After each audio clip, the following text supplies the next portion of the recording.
We give thanks to Almighty Allah. We ask Him, the Most High, to continue to show His mercy on our leader, Prophet Muhammad, his household companions and followers till the day of accountability. Today, we are discussing in summary consequences of sinning. Consequences of sinning. The outcome, the results of sinning, and especially grievous offenses, capital in nature.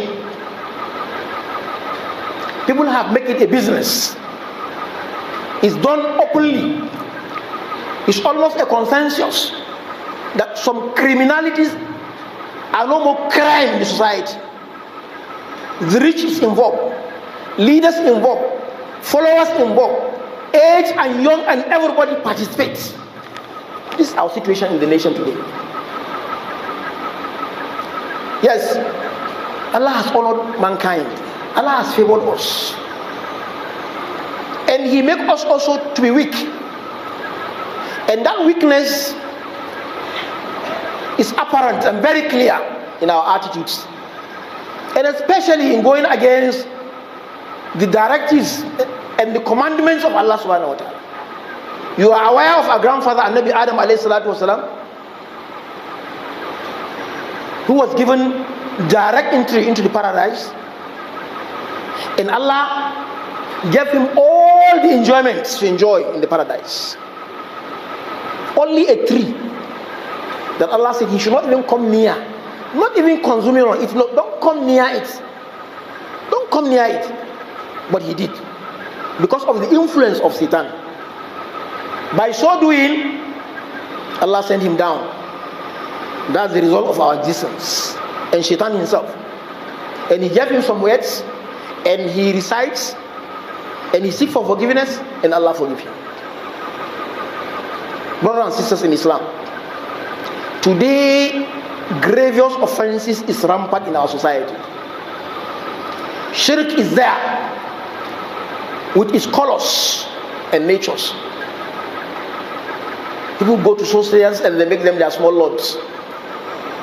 Our women, politicians, even those who are rich, even those who are poor, leaving Allah aside, polluting their iman, if not removing it entirely from their hearts. Killing of innocent souls are there, rampant. Consumption of alcohol.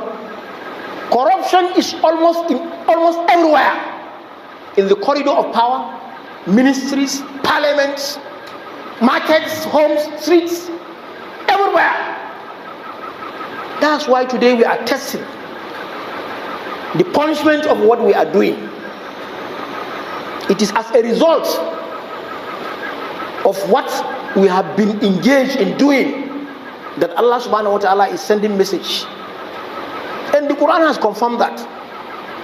ضرب الله مثلا قرية كانت آمنة مطمئنة يأتيها رزقها رغدا من كل مكان فكفرت بأنعم الله فأذاقها الله لباس الجوع والخوف بما كانوا يصنعون. This is a true color of Nigeria. This is exactly what the Quran is addressing. A nation that Allah has given all sort of enjoyment,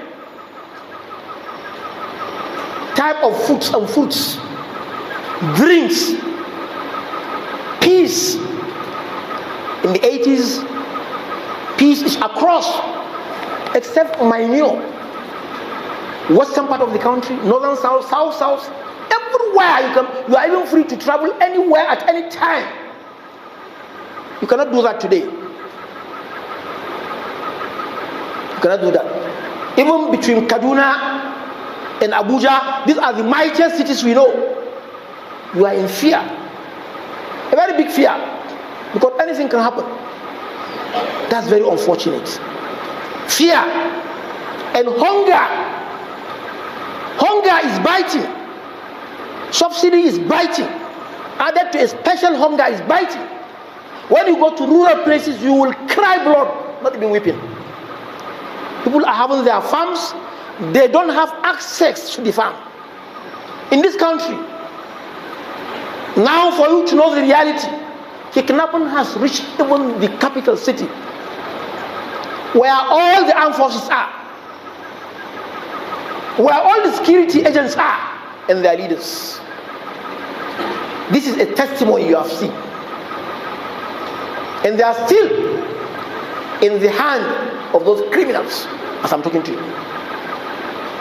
Now, where else? Where else? This is because of our handiwork. By going into crimes all for kabair. A son has collaborated to kill the father because of money among the Muslim Ummah. Now what remains? These are stories that are real on ground.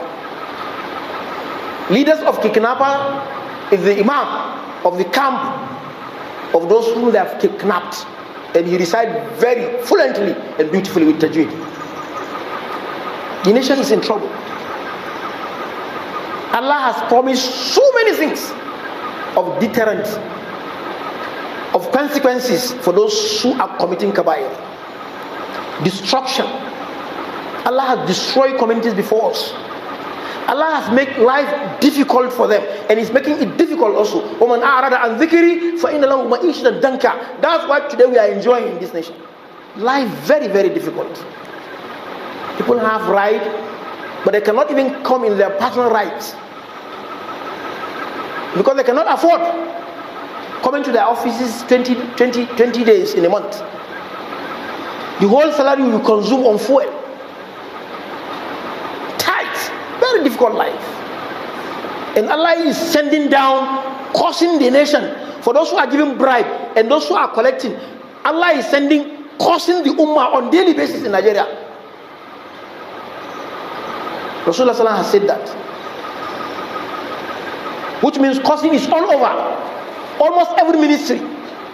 La'ana Allahu Rashi wal Murtashi. And the scholars who are there silent in most at times, saying prayers cannot work when you do not work toward prayers. You have to work toward prayers. You can't condole and accept criminality and you think you are praying. You are faking yourself. With your sincerity, with your commitment, with your dedication, with your complete submission to Allah, humbleness, then you pray. When you are arrogant, when you are a criminal, the situation is terrible. And there will be no time for peace to reign except when we return back to Allah subhanahu wa ta'ala. The calamities are there, and they will continue to increase. I'm not praying for it. You change from BH to bandits, from kidnappers. You don't even know at times what is really happening. It is sin. Grievous offenses, mighty ones, homosexuality, lesbianism, all these are involved among the Muslim Ummah. Brothers and sisters, let us redefine why we are existing, because the world is coming to an end whether you like it or not. Even if you assume the world will live for billions of years, your own time is limited. My own time is limited. Let us reconsider why we are existing. اللهم اعز الاسلام والمسلمين ودمر اعداءنا اعداءك اعداء الدين اللهم عليك بالكفره والفجر والفسق ربنا اتنا في الدنيا حسنه وفي الاخره حسنه وقنا عذاب النار ان الله وملائكته يصلون على النبي يا ايها الذين امنوا صلوا عليه وسلموا تسليما اللهم صل على محمد وعلى ال محمد ما صليت على ابراهيم وعلى ال ابراهيم انك حميد مجيد بارك على محمد وعلى ال محمد ما باركت على ابراهيم وعلى ال ابراهيم في العالمين انك حميد مجيد.